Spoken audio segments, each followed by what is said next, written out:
This video was only made possible through the very generous contributions of my patrons. Thank you.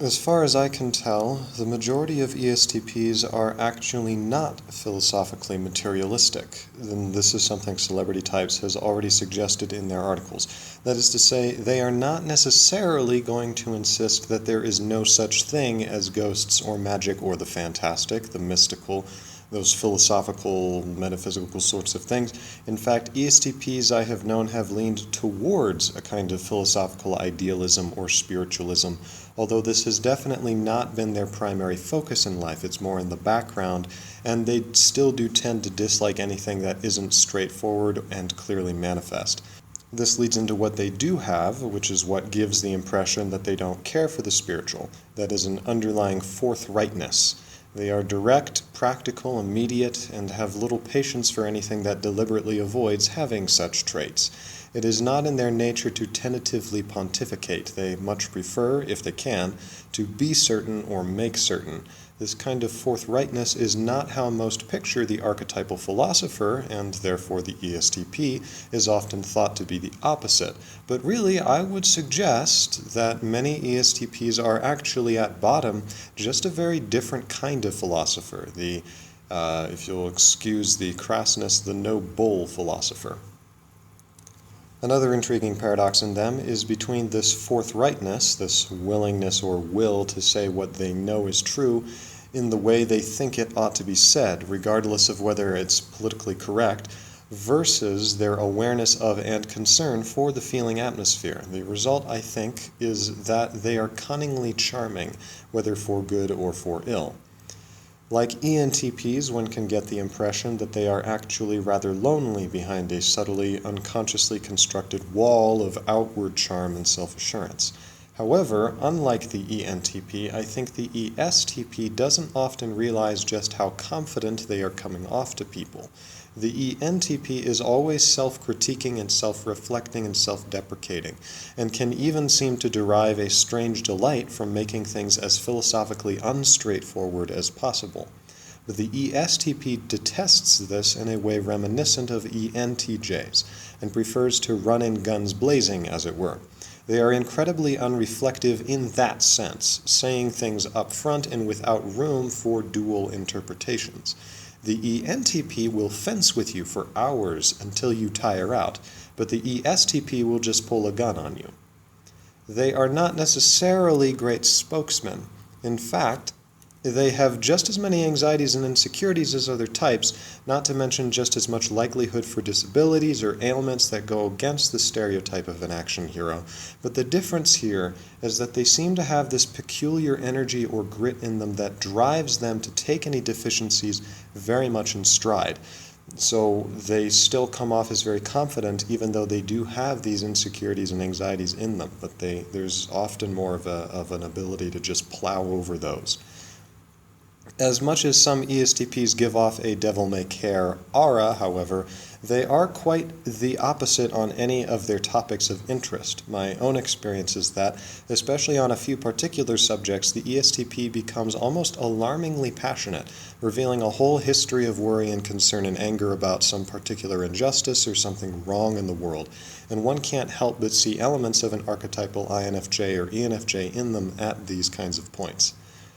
The best way I can think of to encapsulate the aura that I get from the ESTP is with the image of a rags-to-riches hero, and oddly enough I have an unusually specific narrative in mind here.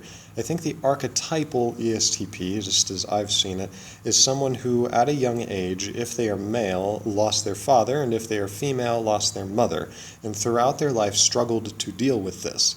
They were born in a poor neighborhood plagued with crime, disease, and turpitude, but through sheer gut, grits, and cunning, they managed to elevate both themselves and their immediate family to a much better economic situation, thus penetrating the financial elite, who aren't sure what to make of this rather uncouth, unrefined, yet indisputable genius who's in their midst. The first thing that should be said about ESTPs is also directly related to their dominant extroverted sensation. The ESTP is forthright, as I've already suggested. To understand both what this means and why it means that, however, we need to briefly review what extroverted sensation is, especially in relation to other functions. There are two functions that SE, in my experience, tend to get mixed up with the most, NE and TE. With NE, the problem is they are both extroverted perceiving functions, and so when typing a person it can be hard to pin down which kind of extroverted perception is really at work. With TE, however, it is, I believe, because both are extroverted empirical functions. You can see my video on empirical versus interpretative, and I mentioned plenty of other sources where I got the ideas for that video in that video. In the case of differentiating TE and SE, it's a matter of whether the function is judging or perceiving, and in the case of NE and SE, it's a matter of whether the function is empirical or interpretative. NE is more related to FE in that both are what I'll call extroverted interpretative functions. These two functions both perceive or recognize or interpret into the external world patterns, connections, ideas, potentials, etc., and then feel some degree of compulsion, and that's probably too strong of a word, but some degree of a desire to interact with those things in some way. With FE, it's a matter of making and reacting according to one's external judgments about the harmony of a situation, and whether that harmony lines up with TI rules and structures they have in their head. Harmony does not exist as directly recordable data and is therefore an interpretation given by the subject, not to say anything of its validity that it's given by the subject. Thus, FE is essentially reacting to things that, quote-unquote, aren't there, but in their own sense most certainly are there, such as the perceived discomfort or injustice or an awkward silence or so forth. But the awkwardness is still interpreted into the external data. It is the same thing for NE, except it is not a matter of judgment but merely of perception, and any action or reaction is not towards changing the world but rather unleashing the potential of what they see so that they can, as it were, see it even more. Here, NE is picking up on patterns, connections, associations, and all kinds of things that aren't really there, but may still be valid and extremely helpful and insightful.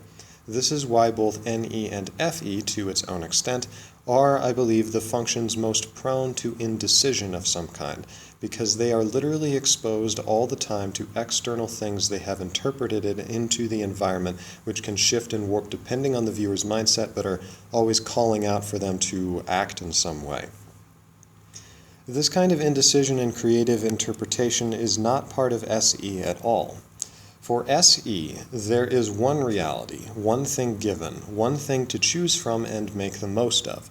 There isn't this fraying of the edges that occurs with NE perceptions.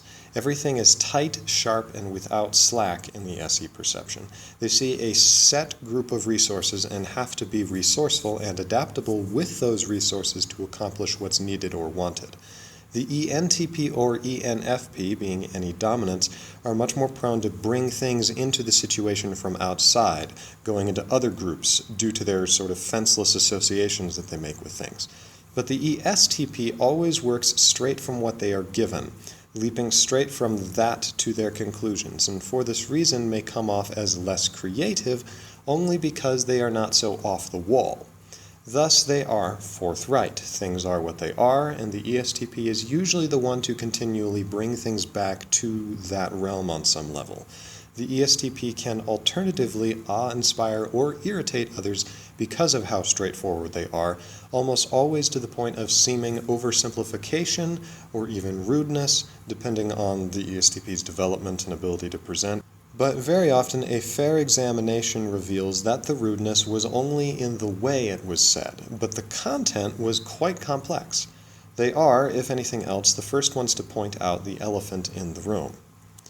And people don't like that. They feel that that's rather unsavory or unreflective of them to do.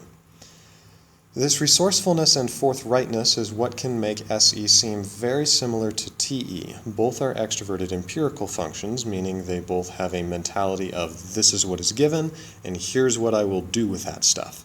However, with TE, there is much more of a focus on accomplishing things, on actively scheduling, categorizing, organizing, and moving things around, which means that everything needs to be strictly numbered if it's quantitative, boxed if it's qualitative, or neither if it's neither of those things, and so forth in this very systematic, controlled manner. But SE is not about organization, at least not in that way, but about perception. It is about seeing the world in a certain way. What one does about it comes afterwards. Hence, they are forthright and observant, but not mobilizing like an ENTJ or ESTJ. Oddly, like the INFJ, they are far more likely to be more of a spreader of ideas, or a writer or speaker, or at most, a singular leader with a blitzkrieg war charge than some more coordinated, long-term planning mobilizer of an effort. The ESTP usually has little patience for roundabout reasoning, endless fact-spewing, overly tentative introductions, or anything that clearly could cut to the chase but isn't for some reason, and in the event that no chases are getting cut, they'll do it themselves. They can thus appear as unreflective to a virtue or vice, depending on the situation, and insofar as the academic world is very much about having all your facts straight and not ever saying anything factually incorrect, whether it matters or not, well, that's one of the most obvious reasons that many ESTPs don't come off as academic and may even strike the snobby intellectual as a buffoon, because many of them, in a way oddly reminiscent of INFJs, do not care about details that don't have to do with the point they are making. They care about being manifest, not tentative or shy. They get caught up in the moment and don't stop to think. But more importantly, SE and TE are the functions that learn the best, I think, through actual trial and error, and that kind of a feedback loop. And it's especially with SE, the best method is to throw something out there, see what happens to it, and then learn from the natural consequences of that. They expose the moment, they experiment, they learn from that, from what happens, and they make the most of it. I do not mean to be derogatory when I say they're smart enough to risk looking dumb for the sake of science, or truth, or whatever. There is one more observation I should make about the ESTP before moving on. I don't think that much gets past them when they're at their best. They watch, they listen, they learn. People talk about the INFJ having a soul-searching stare, but the ESTP has the same stare in its reverse, I think. Instead of a sense that the INFJ is trying to see through your appearance to the kernel of your soul, with the ESTP one feels that a hair on your head isn't going unnoticed. That Sherlock Holmes was a character created by an ESTP, according to celebrity types, is no surprise to me, and the original Sherlock of the books, as from what I've read of them, strikes me as a particularly eccentric ESTP. Whereas in the ISTP, this is the most dominant factor, and internal model making and personal understanding are paramount, for the ESTP, this is more of a tool or assistant. It's clearly important, but to state the obvious, it's auxiliary to their apprehension of and respect for the information offered in the present moment, SE. The ESTP uses TI to enhance their apprehension and adaptation to the moment, not unlike Sherlock's magnifying glass. They perceive the world as something that can effectively be modeled by metaphysical principles of some sort, and thus TI modeling becomes a part of their SE attempt to apprehend things around them as well as possible. This is obviously in opposition to the ESFP, whose worldview is not reducible to metaphysical principles, but is better described as the interplay of people's or things' wills and desires. This is the second part of why the ESTP can be forthright to a fault and the nemesis of the INFP. They are not thinking in terms of underlying emotions, feelings, or meanings, which is more FI's thing, but in terms of underlying principles, rules, concepts, etc., TI. The ESTP can be regarded as something of a scientist, if you will, insofar as both their dominant and auxiliary function but are interested in apprehending reality itself, just in different ways. Naturally, they do not give precedence to connections or evaluations or other things that are, in the strict sense, not really there, which covers more or less everything that the INFP most values, with the caveat that those things are there but in their own way. 2 more points about TI. For one, the ESTP, like the ISTP, is in many ways a problem solver, a mechanic or practical troubleshooter.